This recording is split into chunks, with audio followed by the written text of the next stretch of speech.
Durante el siglo XIX, las potencias europeas, impulsadas por el auge económico e industrial de sus metrópolis, se lanzaron a ocupar los territorios que en el planeta todavía no habían sido colonizados. El foco se centró especialmente en África. El continente había sido circunnavegado por los portugueses en el siglo XV y diversos estados europeos ya poseían pequeños establecimientos comerciales, sobre todo en la costa, pero no una efectiva ocupación del territorio. Desde el año 1795, franceses, británicos, alemanes, italianos y portugueses habían enviado sus expediciones de exploración al continente. Conforme más iban descubriendo, más era el interés de sus gobiernos en apoderarse de aquellos territorios. No obstante, los proyectos coloniales que los países tenían entre sí eran conflictivos. Es por eso que, para resolver los roces expansionistas, Francia y Gran Bretaña convocaron una reunión que fue organizada por el canciller Otto von Bismarck, en la cual las potencias europeas se reunirían para debatir y delimitar las posesiones coloniales en África.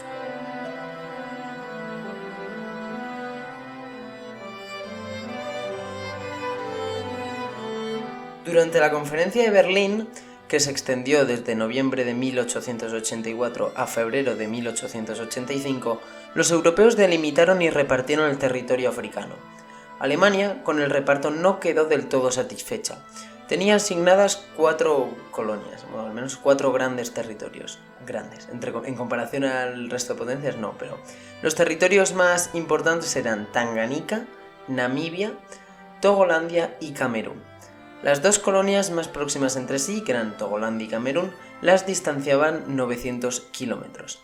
A día de hoy pueden no parecer mucho, es la distancia más o menos que hay entre Galicia y Alicante, bueno, quizás sea un poquito más, pero vamos, que en un día, a día de hoy se podría sortear, pero estamos hablando de finales del siglo XIX en un continente muy poco explorado y por supuesto sin infraestructuras similares a los caminos que había en Europa desde hace siglos.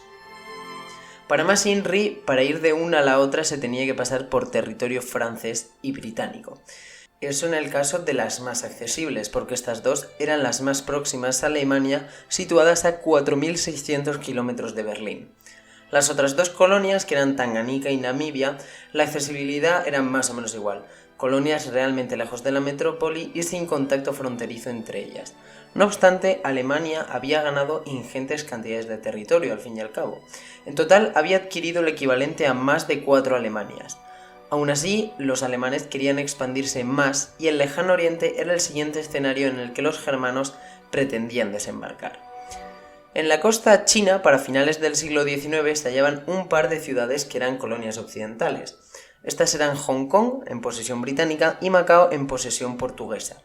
Los alemanes querían sumarse a poseer plazas en Oriente, y la situación política en China favorecía los intereses de los occidentales.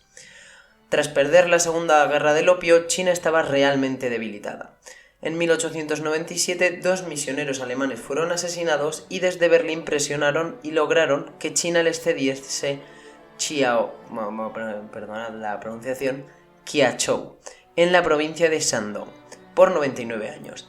La influencia alemana se extendió por gran parte de la provincia hasta el punto que en Tsingtao construyeron un importante puerto militar.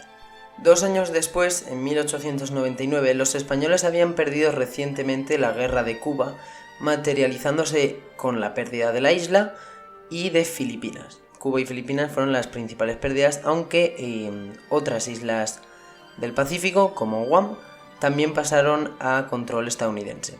Los alemanes contactaron con los españoles para negociar la venta de las posesiones en el Pacífico y Oceanía que les había quedado después de la guerra de Cuba. Los españoles valoraron que poseer aquellos islotes tan lejos de casa iba a ser muy complicado de mantener y mucho más de defender, y es por ello que el 12 de febrero de 1899 se firmó el Tratado Germano-Español, por el que España cedía las Islas Carolinas, las Marianas, parte de las Salomón, las Marshall, las Palaos y sus posesiones en Nueva Guinea a cambio de 17 millones de marcos alemanes, el equivalente a 25 millones de pesetas. Al estallar la Primera Guerra Mundial, esta por supuesto llegó también al Pacífico. Es cierto que la relevancia que tuvo este escenario entre la guerra, pues bueno, en comparación a la acaecida 20 años después, fue prácticamente nimia. Aún así, es interesante conocer cómo se desarrolló la guerra en este frente. En este caso, Alemania no tenía aliados en la región, ni industria militar desarrollada, ni densas bolsas poblacionales a las que poder recurrir en caso de necesidad. Vamos, que esto no era la cuenca del Ruhr en Alemania, sino que su principal posesión en este escenario era Tsingtao, en China.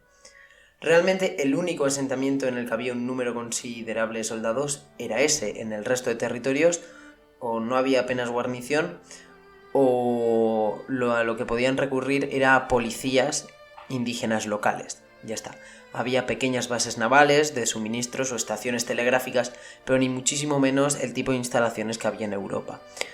En este frente, los principales enemigos de Alemania no fueron ni los franceses ni los británicos, sino los australianos y los neozelandeses, que eran los aliados de Inglaterra y Francia, de Inglaterra principalmente, que más cerca había allí en la región. Entonces fueron estos los que se movilizaron para quitar poco a poco los territorios las islotes que los alemanes poseían dispersos por el Pacífico. Más de 1 millar de neozelandeses invadió Samoa sin encontrar resistencia el 29 de agosto de 1914 y los australianos atacaron la Nueva Guinea alemana en septiembre de ese mismo año. La campaña finalizó rápidamente registrándose únicamente un incidente importante, que fue la batalla de Vitapaka, en la que los australianos tuvieron 7 muertos y 5 heridos, y los alemanes sí tuvieron bastante más bajas, tuvieron 117 en total, que fueron 31 muertos, 11 heridos y 75 capturados. Y lo curioso de todo este convoy de bajas alemanas es que solo 2 eran alemanes, el resto eran, lo que he mencionado antes, policías locales o gente indígena del lugar que les habían dado un arma y les habían dicho que a combatir. Tras la batalla ocuparon Nueva Guinea sin complicaciones y Micronesia, las Marianas, las Marshall y el resto de islas alemanas cayeron tarde o temprano bajo el control de las fuerzas británicas o japonesas. El 27 de agosto, sin embargo, comenzaba la gran batalla del escenario del Pacífico de la Primera Guerra Mundial, que fue el asedio de Tsingtao a cargo de las tropas japonesas. Más de 23.000 nipones, apoyados por unos centenares de británicos, cercaban a las 3.750 tropas alemanas destinadas en la ciudad. En el mar, la ventaja numérica también favorecía a los japoneses, 11 buques frente a los 9 que tenían los alemanes. Los germanos resistieron algo más de 2 meses con una inferioridad numérica abrumadora, con un bloqueo naval y con constantes bombardeos aéreos y artilleros. Las bajas fueron las siguientes. A los japoneses, Tsingtao les costó 727 muertos, 1.335 heridos, 3 barcos y un avión, mientras que a los alemanes les supuso 199 muertos, 504 heridos, 3.047 capturados y 8 barcos. Los japoneses ocuparon la ciudad el 7 de noviembre de 1914, acabando con el imperio colonial alemán del Pacífico, un imperio germano a 12.000 kilómetros de Berlín.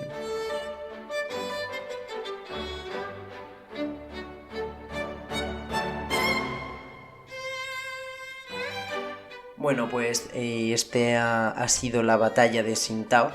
Decidí, al hacer la lista de los podcasts que quería preparar para verano, lo decidí incluir en un inicio, no estaba, pero bueno, es curioso que Alemania tuviera una ciudad en el Pacífico, porque, una ciudad, es decir, tenía las islas, como he mencionado, pero una ciudad en China, al estilo Hong Kong o Macao.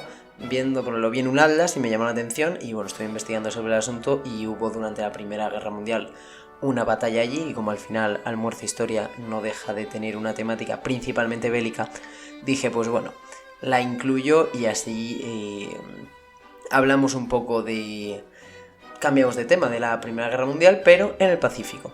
Bueno, pues espero que el programa os haya gustado. Si tenéis algún comentario lo podéis dejar abajo, podéis darle un like si os ha gustado el programa y os invito a suscribiros para no perderos los siguientes.